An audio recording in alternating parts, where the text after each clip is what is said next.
మృదువైన మాట క్రోధమును చల్లార్చును, నొప్పించు మాట కోపమును రేపును.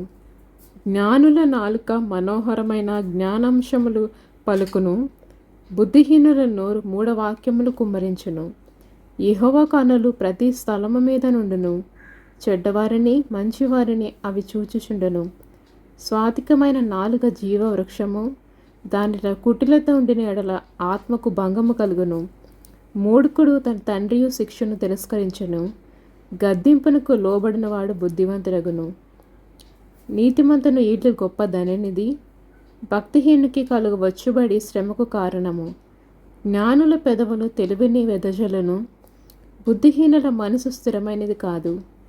భక్తిహీనులు అర్పించు బలులు యెహోవాకు హేయములు, యథార్థవంతుల ప్రార్థన ఆయనకు ఆనందకరము. భక్తిహీనుల మార్గము యెహోవాకు హేయము, నీతిని అనుసరించు వారికి ఆయన్ను ప్రేమించును. మార్గము విడిచిన వానికి కఠిన శిక్ష కలుగును, గద్దింపును ద్వేషించువారు మరణము నొందుదురు.